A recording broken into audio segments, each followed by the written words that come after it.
Welcome to this explainer. Today, we're diving into a truly fascinating, behind-the-scenes look at international football. We're going to unpack exactly how England's 2026 World Cup campaign is being quietly built on a foundation of unseen, highly calculated royal leadership. It's an incredible story, so let's get right into it.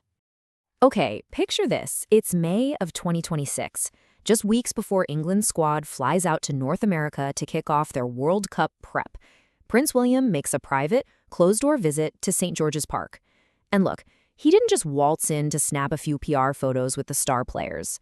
No, he walked into a room packed with coaches, analysts, nutritionists, the medical staff, the people whose names literally never end up on the back of a replica shirt, and he delivered a message of purpose that absolutely stopped the room. It really highlights the stark contrast between the visible and the invisible in sports. We all naturally focus on the spectacular stuff, right? The goals, the tackles, the famous faces on the pitch. But William totally gets that breaking a 6-decade trophy drought requires something way deeper. The real game-changing edges are actually found in the corridors and the briefing rooms.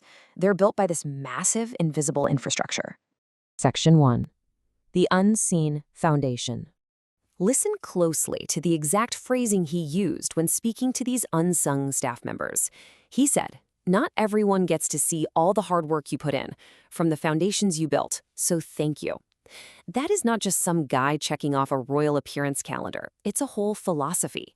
He's acknowledging, right directly to them, that the players can only hit their peak because of the bedrock these unseen experts lay down every single day. Moving to Section 2. 20 years of preparation.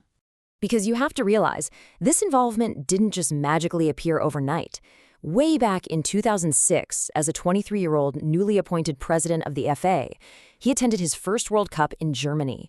And fast forward through the years, including that absolutely agonizing heartbreak of the 2024 Euro final with Prince George, straight to 2026, he has spent 20 years observing English football up close. He's watched incredibly gifted squads arrive with hype, only to leave early. He knows the patterns. Section 3. A military mindset.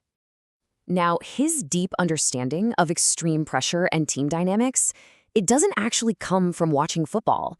He trained at the Sandhurst Military Academy and served as a search and rescue pilot. Talk about high stakes. In those environments, a mistake isn't just a bad headline in tomorrow's paper. It's literally a matter of life and death. That experience really cemented for him that discipline and team cohesion aren't just nice-to-haves, they are absolute, non-negotiable preconditions for success. So he uses his role to redirect the team's immense pressure rather than amplifying it. And you can see how this mindset resonates on the ground.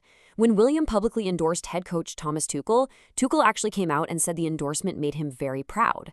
Why? Well, because it came from a leader who legitimately has skin in the game. It wasn't just some polite royal platitude. It was a calibrated vote of confidence from a guy whose 20 years of experience means his opinion carries genuine, tangible weight. Section 4. The Power of Presence. So what we're really talking about here is a perfect example of soft power.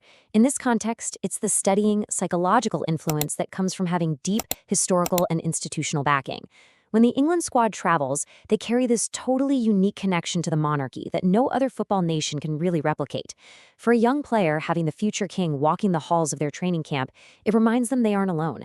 It adds this profound sense of occasion that actually steadies their nerves rather than overwhelming them.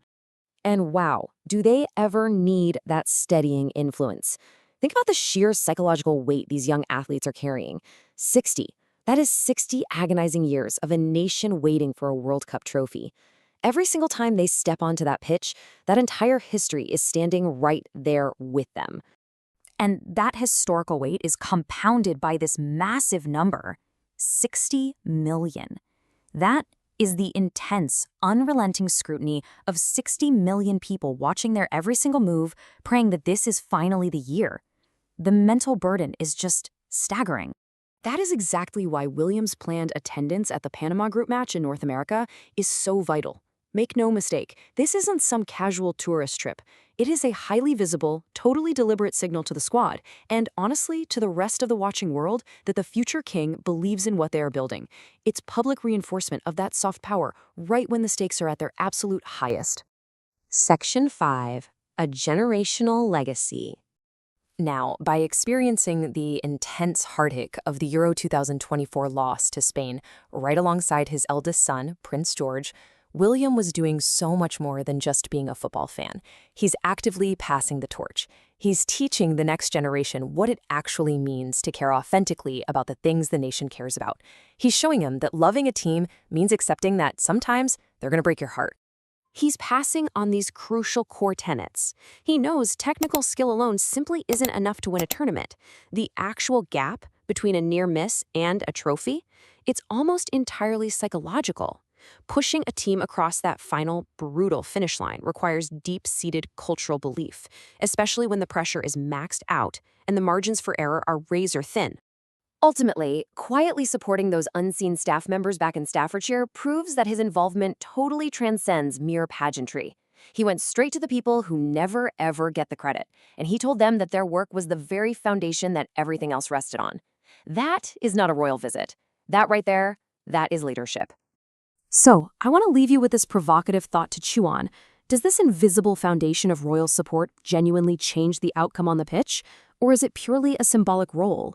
When those players step out onto the grass, carrying the hopes of an entire nation, how much of their mental resilience was actually built in those quiet rooms the cameras never see? Think about that for a second. Thank you so much for joining me for this explainer. I hope it gives you a completely fresh perspective on the upcoming tournament. Keep learning, and I'll catch you next time.